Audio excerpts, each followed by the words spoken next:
Hello farmers, இன்றைய வீடியோவில் எதை பற்றி போகிறோம்னா, நம்ம இதுக்கு முன்னாடி பார்க்காத ஒரு பூச்சி பற்றி பார்க்க போகிறோம். அதாவது மல்லிகையில் அதிகமான மொட்டு சேதத்தை மகசூல் இழப்பை ஏற்படுத்தக்கூடிய பிளாசம் மிட்ஜுன்னு சொல்லக்கூடிய சிட்டோடிப்ளாசிஸ் மொசலனா அப்படிங்கிற பெயர் கொண்ட ஒரு பித்தப்பை பூச்சி குடும்பத்தை சேர்ந்த பூச்சியை பற்றி தான் பார்க்க போகிறோம். அதாவது பித்தப்பை பூச்சிங்கிறது கால்மிட்ஜ், அந்த குடும்பத்தை சேர்ந்த ஒரு வகையான பித்தப்பை பூச்சி தான் இந்த சிட்டோடிப்ளாசிஸ் மொசலனா அப்படிங்கிறது. பொதுவாக இந்த மல்லிகையில் இது எந்த மாதிரி சேதத்தை ஏற்படுத்தும் அப்படின்னா, மொட்டுகள் எல்லாமே பிங்க் கலரேஷனாக இருக்கும். அதாவது மொட்டுகள் எல்லாமே பிங்க் கலரில் மாறி இருக்கும். அதுக்கு காரணம் என்னென்னா, இந்த பிளாசம் மிட்ஜ் மொட்டுகளோட காம்பு கரையில் துளைச்சிரும். அப்படி துளைச்சதுக்கு பிறகு மொட்டுகளுக்குள்ளே இருக்கக்கூடிய எல்லா திசுக்களையுமே உண்ணும். அப்படி உண்ணதுக்கு பிறகு மொட்டுகளுக்கு மேலே இருக்கக்கூடிய அவுட்ரு லேயர் மட்டும்தான் இருக்குமே தவிர உள்ளே இருக்கக்கூடிய எந்த ஒரு பாகமுமே இல்லாத காரணத்தினால மொட்டோட நிறம் அப்படியே பிங்க் கலரில் மாறிடும். நம்ம ஃபஸ்ட்டு இது எப்படி நடக்குது அப்படிங்கிறத இன்னும் தெளிவாக சொல்லிடுறோம்.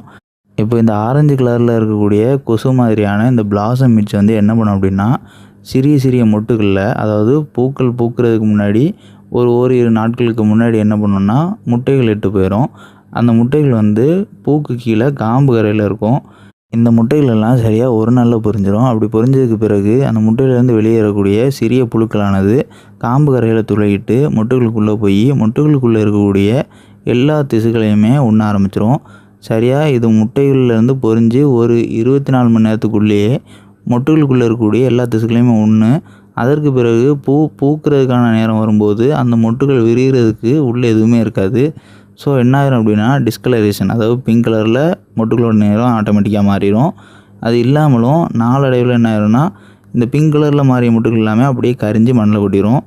இவன் அதிகமான மொட்டுகள் இந்த மாதிரி பிங்க் கலரில் மாறி இருக்குது அப்படிங்கிற பட்சத்தில் பிங்க் கலரில் மாறும்போதே உதிர்ந்துடும், அதாவது ஃப்ளவர் ட்ராப் ஆயிரும். ஸோ இப்படி ஆகும்போது அந்த மொட்டுகளோட மார்க்கெட்டபிலிட்டிங்கிறது 0 ஆயிடுது. அதாவது இந்த பூக்களை சந்தைப்படுத்தவே முடியாது. அதே நேரத்தில் மகசூல் இழப்பும் ஏற்படுது. அதேமாதிரி இந்த மாதிரி டிஸ்கலரேஷன் ஆகக்கூடிய மொட்டுகள் எல்லாமே, அதாவது பிங்க் கலரில் மாறி கரிஞ்சி இருக்கக்கூடிய மொட்டுகள் எல்லாத்துலேயுமே நீங்கள் பறித்து பார்த்தீங்கன்னா தெரியும், பெரும்பாலான மொட்டுகளில் காம்பு கரையில் கரெக்டாக அந்த பூக்கும் காம்புக்கும் இடைப்பட்ட இடத்துல சிறிய துளை இருக்கும். அந்த துளை வழியாக தான் அந்த சிறிய புழுக்கள் மொட்டுக்குள்ளே நுழைஞ்சு வந்திருக்கும். அண்ட் இந்த புழுக்கள் ஒரு மொட்டை தான் சேதப்படுத்துமானா கிடையாது. இப்போது 9 மொட்டு 5 மொட்டு இந்த மாதிரி கொத்தாக மொட்டு எடுக்கக்கூடிய இடங்களில் ஒரு மொட்டில் இந்த புழுக்கள் தாக்குதல் ஏற்படும் போதே ஒரு மொட்டு கரைஞ்சிருக்கும். அதற்கு பிறகு அதுக்கடுத்த நாள் ஒரு 2 மொட்டு 3 மொட்டு அந்த மாதிரி பூக்கக்கூடிய சமயம் வரும்போது என்ன ஆகும் அப்படின்னா, இந்த பெரிய அளவில் ஆயிருக்கக்கூடிய இந்த சிறிய புழுக்கள், அதாவது பொரிஞ்சு ஒரு நாளே ஆயிருக்கக்கூடிய இந்த புழுக்கள் உடனே முதலில் சேதப்படுத்திய மொட்டுகளுக்கு பக்கத்தில் இருக்கக்கூடிய மற்ற மொட்டுகளையுமே துளையிட்டு சேதப்படுத்தும். இது நீங்கள் தெளிவாக கவனிச்சிங்கன்னா தெரியும். முதல் மொட்டு சேதமடைந்து